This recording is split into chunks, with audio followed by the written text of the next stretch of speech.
For a long time, the northeastern region has been hard hit with several insecurity incidents largely linked to the terror group Al-Shabaab. The region faces other humanitarian crises, among them drought. But elements of violent extremism has made living here become dangerous, affecting the way of life for local communities. For instance, Mandera County, which neighbors Somalia, has remained unstable for decades, with efforts to address the security unrest here proving futile. But today, a delegation and representatives from the UK, the government of Kenya, that of Somalia and Ethiopia arrived in Mandera County at the Bulahawa border post for a high-level security meeting aimed at changing the narrative. The team also assessed the SUF2 border point on the Kenya-Ethiopia border.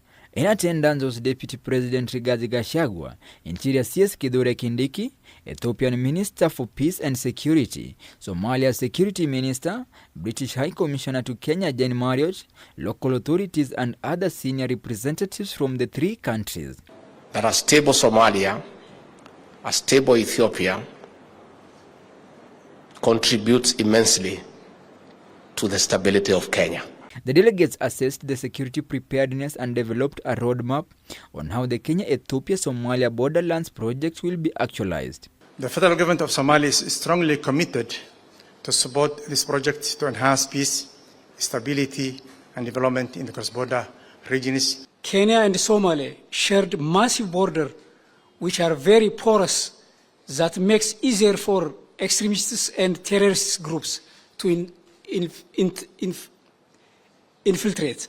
The project, which is funded by the UK government in collaboration with the three governments, will cost 1.7 billion shillings yearly for its establishment. It will focus on promoting a stable cross-border cooperation among Kenya, Somalia and Ethiopia, and will involve restructuring of their border points so as to promote legal trade and movement of people and goods. The programs that we run here as government and governments must be alive to the sensitivities and the complexities of the issues here. Insecurity impedes development. Insecurity impedes education. Children learn to pick the gun instead of the pen.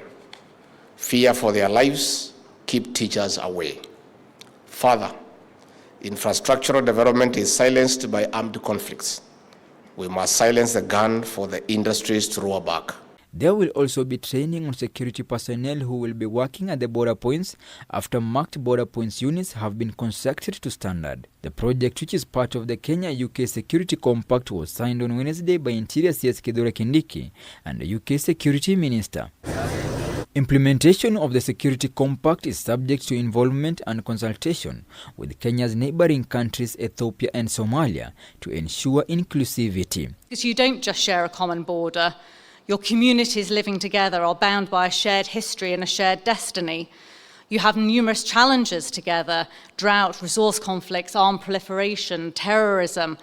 But you also have so much that is good and positive together, and it is that we want this program to help bring on.